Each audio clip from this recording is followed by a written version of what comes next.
It just makes me angry when someone does. I was sweating as I faced the jury and began my opening argument. I couldn't afford an attorney, so I represented myself. Was I nervous? Hell no. I was scared to death. I was facing 5 years in prison for assault and battery, and if I messed up defending myself in my criminal trial, I could end up in jail for a long time. My wife, Zelda, sat in the audience, holding hands with her lover and glaring at me, hoping her testimony would push me out of her life and into prison. It was a dark and stormy night, just like in that gothic novel I once read when I met Zelda about 20 years ago. Perhaps that novel's beginning should have warned me to stay away from her, but she was so stunning and I was so lonely that I couldn't resist. Zelda drove her car, a beautiful fire engine red, but I couldn't take my eyes off her. Her jet black hair contrasted beautifully with the color of the car. Unfortunately, I was thwarted in my attempts to admire her by the large coat she wore, as even in Los Angeles, evenings can be chilly. Her car kept stalling and eventually wouldn't start at all. It was Friday at 5 p.m., and I still couldn't figure out what was wrong. Zelda, or Zaja as she preferred to be called, was supposed to drive from Los Angeles to San Francisco that night for her father's funeral the next day, and then race back for a final exam at UCLA. Her luggage was already packed in the hatchback. I promised her I would fix her car if it took me all night, as I knew she was in no mood for chit-chat. With all the other mechanics gone, I needed Zaja to hold a flashlight on the fuse box while I shimmed under the car. I went back and forth, checking the electrical schematics and the fuse box, removing, cleaning, and replacing each fuse. By 8 p.m., I found the cracked clip that wasn't making contact because of a nearly invisible loose wire.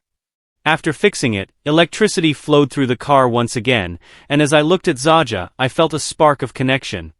She began to cry, distressed about missing her father's funeral and hating the thought of driving at night, especially in the rain. I hugged her and told her to let it all out, and she sank into my arms. I was surprised by how comfortable she felt with me, and I couldn't deny my attraction to her. Just 2 days earlier, my girlfriend and I were at a dance club when a tall, muscular man attempted to pull her away to dance without asking my permission. I ordered him to let go of her, but he forcefully removed my hand from hers. When he laughed at me and asked what I was going to do about it, I kicked him hard in the shin with my steel-toed boot. My girlfriend ended up following him to apologize, calling me a grease monkey with no future before leaving with him. I won't tolerate disrespect from anyone. While I don't seek out fights, I also won't back down from one. I didn't want to return to my lonely apartment filled with old memories that night. I had initially planned to go to a bar and get drunk, but then I realized it might be best that my girlfriend had broken up with me. With nothing holding me back, I felt drawn to start a new relationship with Zaja. I gently stroked her hair and suggested that if she could arrange a place for me to stay in San Francisco, I would drive her up and back after the funeral. It was impulsive, but that was the story of my life. I rarely thought things through. I called my mother to pack a bag for me with a suit and a thermos of coffee, while Zaja phoned her mother to arrange for me to stay in their guest room. We left the garage, picked up my clothes, and took I-5 north. I guess my conversation wasn't that exciting because 10 minutes later, as we crested the hill, Zaja was sound asleep, leaning against me. Being this close to a beautiful woman helped me forget the bad breakup I had just endured. I kept my arm around her shoulders to make sure she wouldn't fall over. About 6 hours later, as we crossed the Golden Gate Bridge into Marin, I had to wake Zaja to get directions to her house.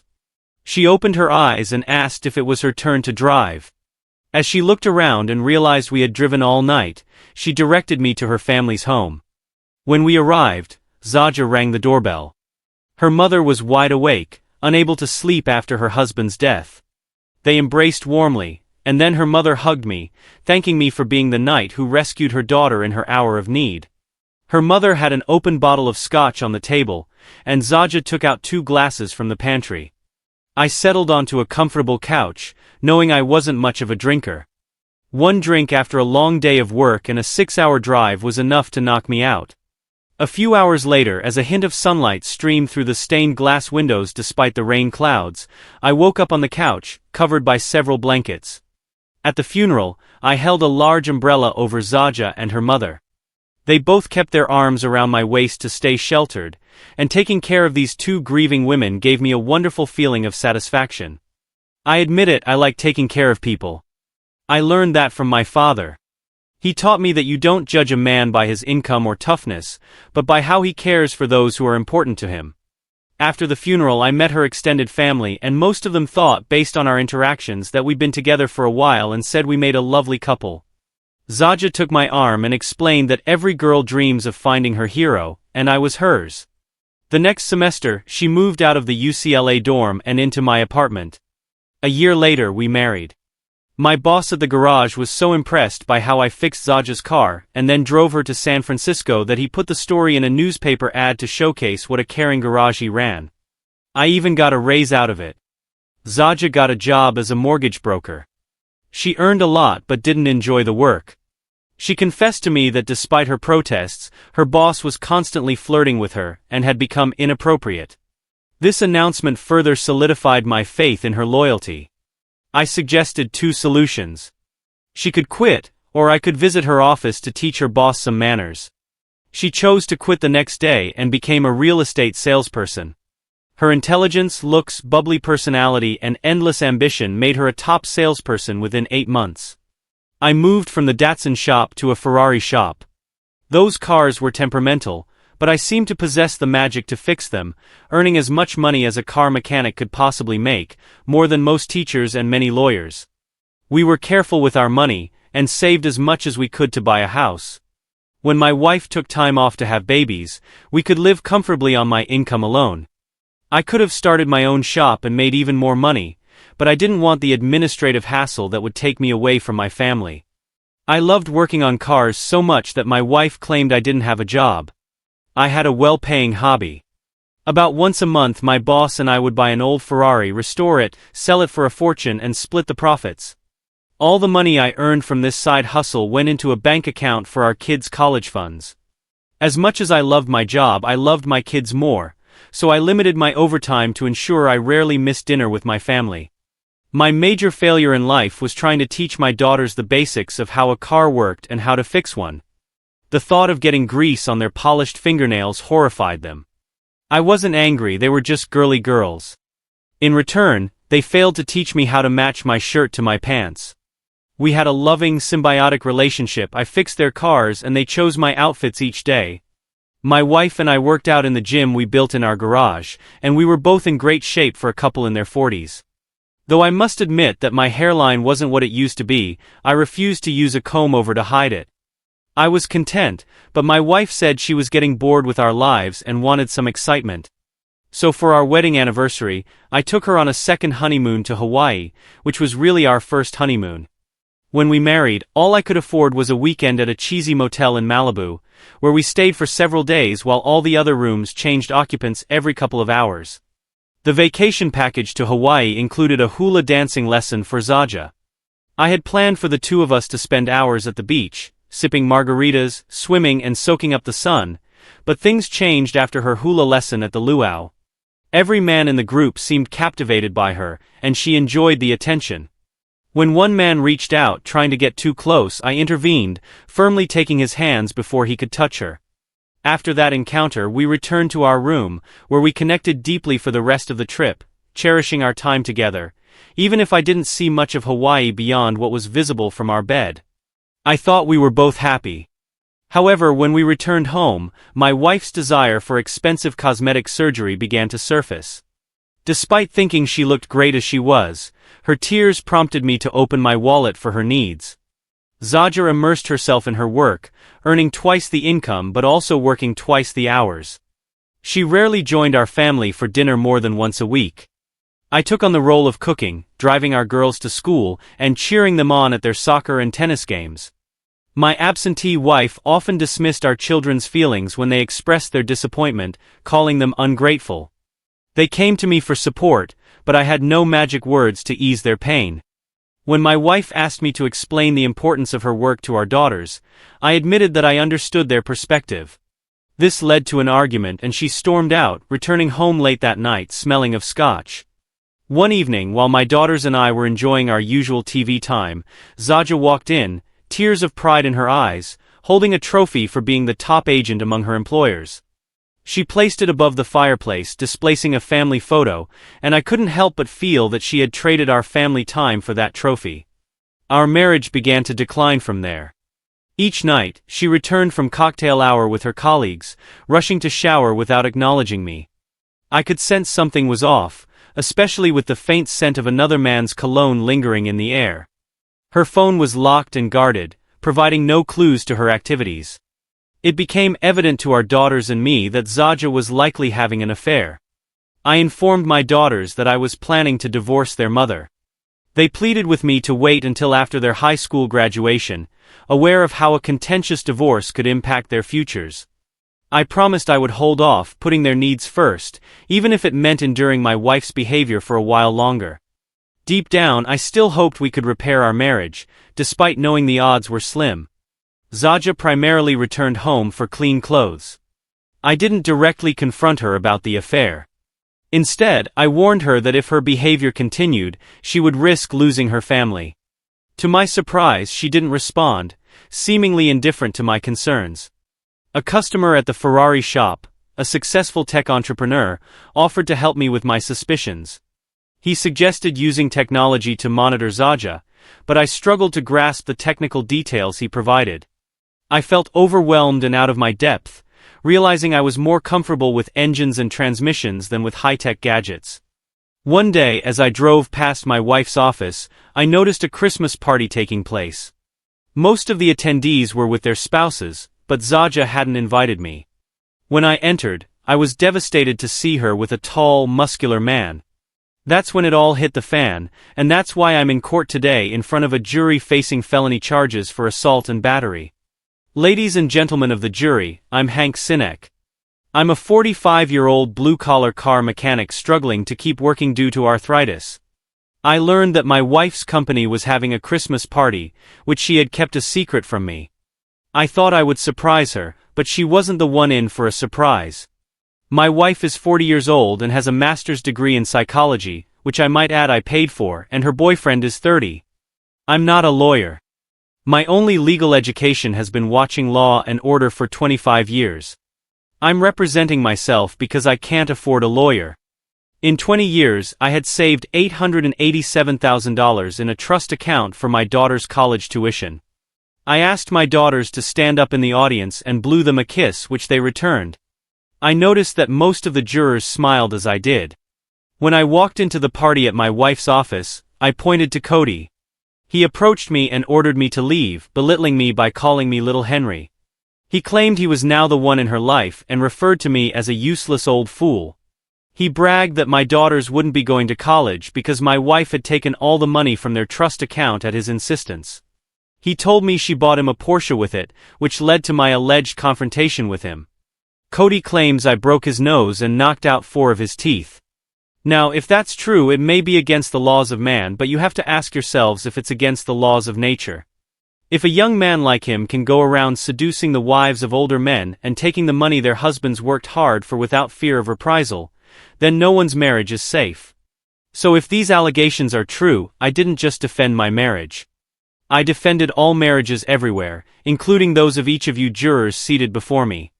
One juror, a man in his 60s, pointed out the lack of a wedding ring on his finger and winked at me.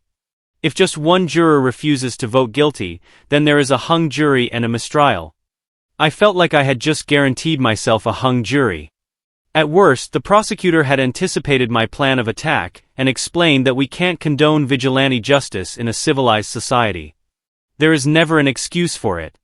This situation should be left to the divorce courts. But I knew that's not where a husband who is a victim of infidelity can find justice.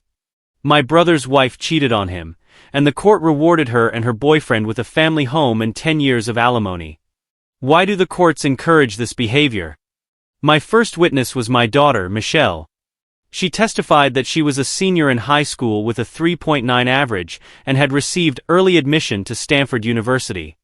But because her mother took the money I had saved for her tuition, she could only afford a local community college.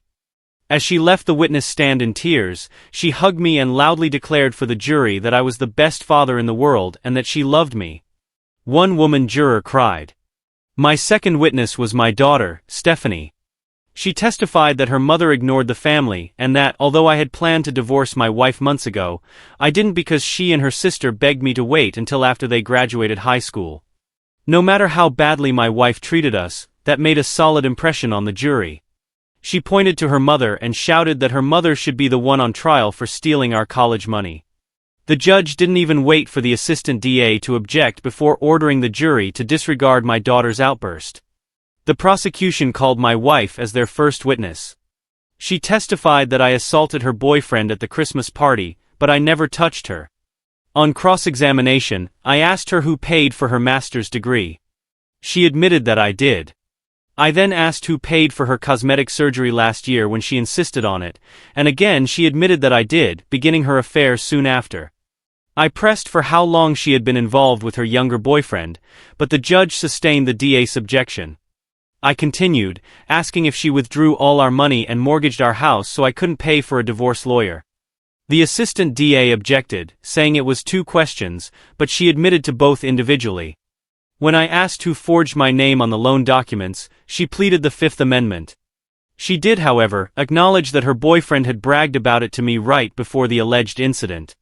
I asked how she intended to pay for our children's college education, but she didn't answer. I asked if her boyfriend's desire for a Porsche was more important to her than our children's future. Our daughters, who were in the audience, stood up and shouted that she was a thief who stole their college money, and that they never wanted to see her again. The judge had them removed from the courtroom, but the effect on my wife was devastating, and the impact on the jury was crucial to my case. The assistant DA objected and it was sustained, but the jury saw what they saw and heard what they heard. My next witness was my wife's office manager, a bitter thrice-divorced woman in her 30s. Each of her divorces was due to her infidelity. She testified that my wife bragged about her young lover for 6 months, claiming I was just a grease monkey too stupid to ever figure it out. She said my wife made no effort to keep the affair secret, and reveled in treating me like a fool. The office manager admitted that she and others in management encouraged the affair because Cody was much more presentable to clients than a lowly car mechanic who always had grease under his fingernails. When Cody walked to the stand, it was apparent he towered over me. I stood at 5 feet 9 inches, while he was at least 6 feet 3 inches. I wanted the jury to see the height difference. I wasn't picking a fight with someone half my size but rather with someone much bigger. I asked him to place his left hand on the Bible, and when he struggled to do so, I removed the gold Rolex watch from his wrist. Your Honor, I wish to enter this into evidence. Would you read the inscription on the back? The judge removed her glasses and read aloud, to our grandson, Hank Sinek, when did you take my watch? I asked. I didn't take it, Cody replied. Your wife gave it to me. He thought belittling me in front of the jury was a good idea, but I pressed on. So you're saying that my wife stole it? Well, I didn't, so give it back to me. The judge, a mature woman, handed the watch back to me instead of to Cody. Your Honor, I believe the witness has just admitted to conspiracy to steal my $110,000 watch and receiving stolen goods. Can you instruct the Assistant District Attorney to file charges against Cody and my wife for this theft and the theft of my daughter's college funds? I then asked Cody how much money my wife had given him. He said he didn't know. I explained that I had the canceled checks and that he admitted she had given him over $125,000. What services did you provide to her to merit such a large sum? He didn't answer, so I supplied an answer. Are you that skilled to deserve $125,000? The response was a smile as he said, your wife thinks so. According to her, I'm a lot better than you. I noted that this didn't earn him any favor with the jury. By the end of his testimony, I sensed that most of the men and half of the women on the jury wanted to confront him. I remained calm despite his repeated taunts. My father once taught me not to interrupt an opponent who was intent on making a fool of himself. When I asked him, how many other married women have you been involved with? He answered none, but the assistant DA objected. Your Honor, may I leave the courtroom for a moment to bring in some witnesses? The judge agreed. I returned with 3 women and 4 children. I'm going to ask that question again. How many married women have you slept with? The assistant DA shouted an objection, but I pressed on. I'm asking again to prove that the witness is lying. The judge overruled the objection. 5. He admitted. How many families have been affected because of you? He fell silent. I know of at least 4 children who now live in broken homes because of you. After your encounters with married women, do you think you'll try to seduce any more? Hell no, he quickly replied. So this has been a positive learning experience for you, preventing more broken homes and devastated children? I turned to the jury. I would call that a service to the community. Do you recognize the 4 men in the front row? No, Cody said emphatically.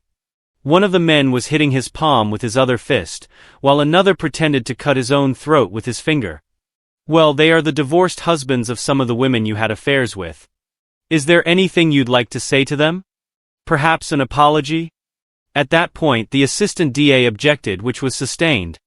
Remember their faces. You may see them again. Who knows? Maybe even in a dark alley. The prosecutor called an emergency room doctor to testify about the injuries inflicted on Cody. During cross-examination, I asked if he was married. When he confirmed he was, I inquired whether he felt any sympathy for the victim now that he knew all the facts. None whatsoever, he replied. Next, the prosecutor called an occupational therapist who claimed that Cody was so injured he couldn't work, and I was responsible for his lost income. In cross-examination, I asked the therapist what kind of work Cody did. When he said he didn't know, I pressed, "How can you testify under oath that he can't perform his job if you don't even know what it is?" The therapist fell silent. "Can Cody still be intimate?" I asked. The doctor responded affirmatively.